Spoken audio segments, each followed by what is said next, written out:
2019! To set the world on fire! So people, the message in EDC is that we are all in this together. We are one people on one planet. And working together, we can make the world a better place. Our story begins right here on Earth. Greetings. Everyone you've ever met is from this planet. Even my own boss. People say to me, what's your favorite planet? They want me to say Saturn or Pluto. But I say Earth. It's Earth all the way. So we're right here at sunset at twilight. If you can look at the Earth from space and see nothing but the ultraviolet light, this is what it looks like. Now the ultraviolet light falls on the ocean also, but putting it just on the land makes it easier to understand. So where it is dark, the ultraviolet is intense. Where it's less dark, it's less intense. So how many people here are not from Las Vegas?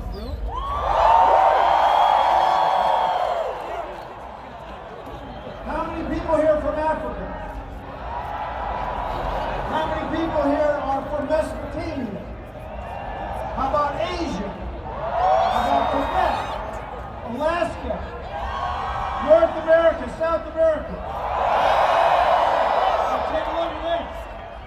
Everybody started out in Africa. Everybody you've ever met is really ultimately from Africa. Migrated north into Mesopotamia, migrated and discovered wheat, started having cities, building pyramids, going crazy. Then people got restless. They go east. They go east into Asia. They go south into what's now India. They go across Siberia. There's an ice age. All the water's frozen up. In the mountains in the summertime, you can walk from Siberia to Sarah Palin's house.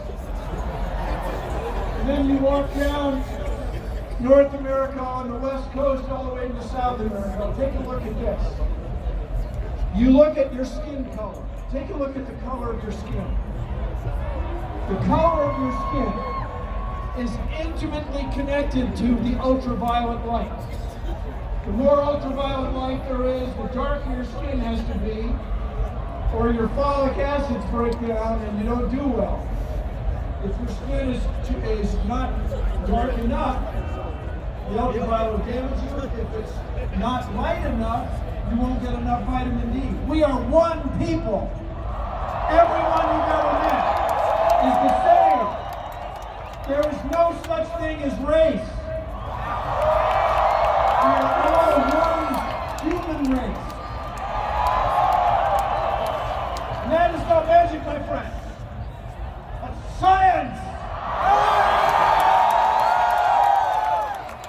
As you know, this festival was held 2 years ago. It was held a month from now. And it was too hot.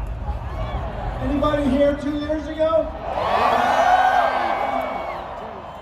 Because the world's climate, and this is part of the bigger problem that we're all going to have to deal with. The world's climate is changing. So please, consider the following. Everybody you've ever met eats food. I'm not joking. And our food ultimately comes from plants. Even if all you eat is meat, you eat meat that ate plants. So we need an atmosphere that can support plants. We need irrigation systems that can support farms. And it's important to remember, farming is not natural. Farming is what humans do so that we can have a lot of humans. And by the way, no matter what any of us does, the earth is going to be here. The earth's going to be fine. What we want to do is preserve the earth and the earth's climate for me, for us, for the human race. So the reason the world's climate is changing is twofold. There's two reasons. The first reason I like to call reason number one. I came up with that myself. When I was 9 years old, my family went to the World's Fair in New York City. New York, New York, the town's so nice they named it twice. And the United Nations had a total board of the number of people on Earth. And it had just changed from 2,999,999,999 people on Earth to 3 billion people when I was a kid in elementary school. Today, there are 7.6 billion people in the world. So by the time, most of them are here, and by the time you all are my age, there's going to be 9 or even 10 billion people. And that's it, you guys. There's 10 or 9 billion people all trying to make a living on the planet. And then reason number 2 is that our planet is fitted with an atmosphere. By the way, our planet is round.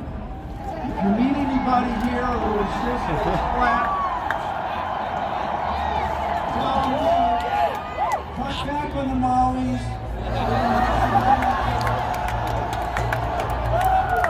But if you look at the Earth from space, the atmosphere is extraordinarily thin. If we had some amazing car that could drive straight up on some amazing road, you could drive for an hour at highway speed and be in outer space. Coming here on the access road, it would 2.5 hours. You'd be in outer space. And that's it, you guys.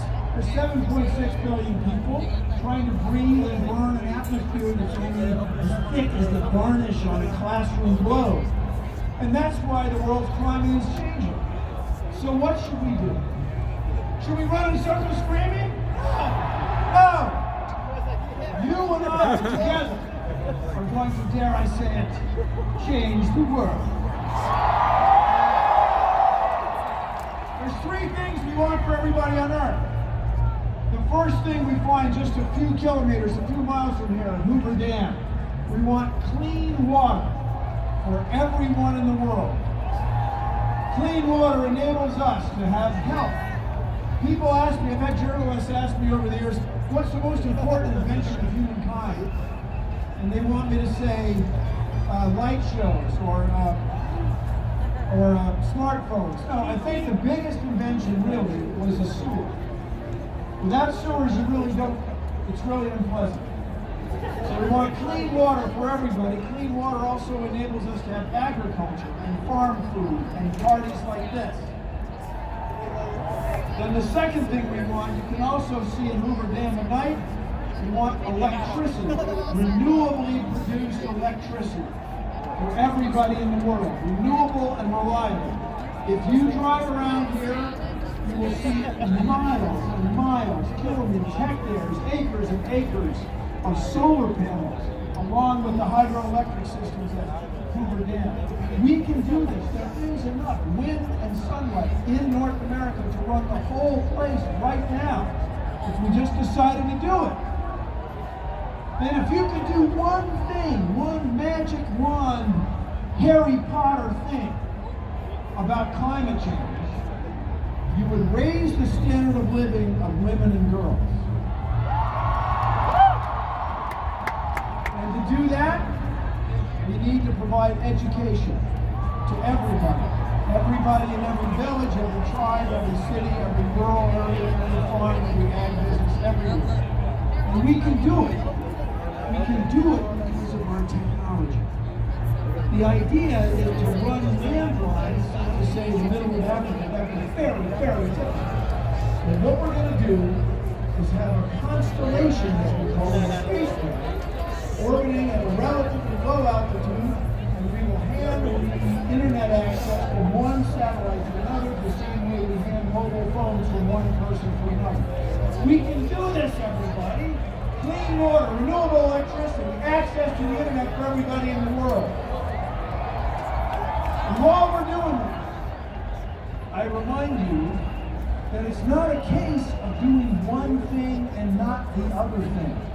It's not a case of paying teacher salaries or building a new football stadium. You gotta do both. You gotta do everything all at once. And I submit to you there are two questions that everyone is asked. And if you meet somebody who says he or she has never asked this question, they're lying to you. They're lying to your face, as we say in middle school. Where did we come from? Rick and Morty, that's right. right. Are we alone in the universe? And if you want to answer those two questions, you have to explore space. Now, everybody, I'm so old. How old are you? I'm a mechanical engineer. I finished my mechanical engineering requirements, and I took one course from a famous astronomer named Carl Sagan. Carl Sagan was on The Tonight Show before Jimmy Fallon, before Jay Leno, was Johnny Carson. And he presented this idea of a spacecraft pushed through space by light, just sunlight. Although light has no mass, it has momentum. Those lights behind you are pushing on it and resisting. And this was a cool idea. But government support for this mission at Comet Hollywood was abandoned. So he started the Planetary Society in 1980. I joined. I'm a charter member. I got a letter in the mail. For those who are unfamiliar with this, a letter was a information storage technology that would come to your house every day. I joined. Carl Sagan's kids watched the Science Guy show. And then I was asked to join the board of directors. At one of the board of directors meetings, I left the room, the other people took the vote, and now I'm the CEO of the Planetary Society. So I encourage you all to check us out at planetary.org. So last year I was on Stephen Colbert with a different model of a different solar sail spacecraft, and we are going to launch it again on the 22nd of June. After we leave here, come on down to Orlando and drive the rest of the way to the Space Coast. We're going to be on the third Falcon Heavy rocket, the third one ever launched. And if you've never been to one of these things, it is spectacular.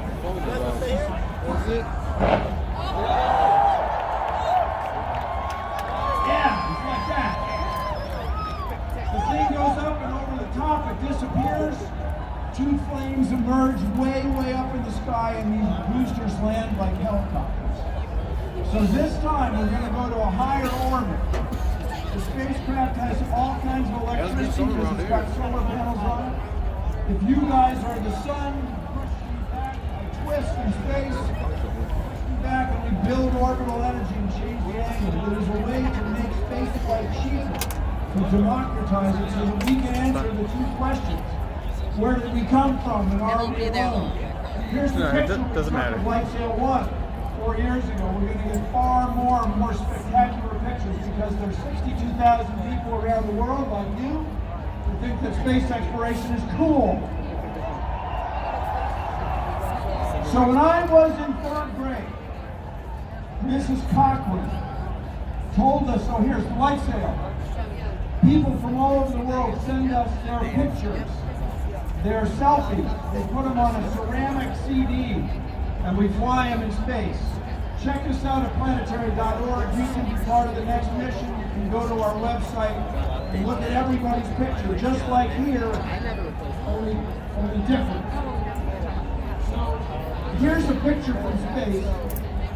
Mrs. Cochran, my 3rd grade teacher, told us there are more stars in the sky than grains of sand on the beach. And I remember thinking, I wouldn't have expressed it this way, but I remember thinking, Mrs. Cochran, are you fine? Have you ever been to a beach?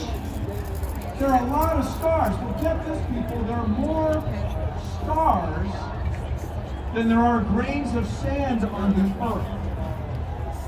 And I hope that gives you pause for thought. Furthermore, you and I, everyone you've ever met, is made of the stuff, the dust, of exploded stars. So when we have an EDC like this, it's really a galactic, a cosmic celebration. Now when you look at this picture, I hope you can see the Earth. It's right there. It looks like a lot of the other dots, but it's our dot. So after Mrs. Cochran told me this, I went to the beach in Delaware, the first state, the Diamond State. I ran to Pleasant Living. And I remember thinking, really, I'm no different from the grains of sand. I mean, if you're in outer space looking down here at the Earth, you're not going to see any of us. You're not going to see me. You're not going to see the sand. It's just a dot. It's just a speck of space. So I started to feel insignificant. I started to feel like I didn't matter at all.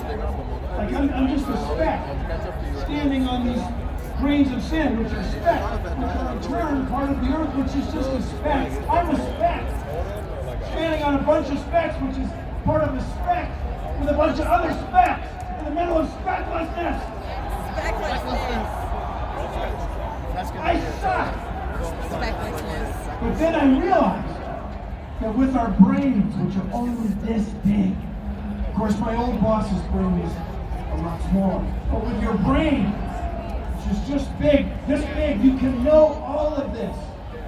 We can know our place in space, our place in the cosmos. We can understand that we're changing the climate. Just think what the world would be like if we had floods and droughts and severe storms and we didn't know what was happening. But we do. And with our brains, we can provide clean water, reliable electricity, renewably produced and access to the internet, raise the standard of living and growth for everyone in the world. So my fellow EDCians, let's have a good party for the next couple days and working together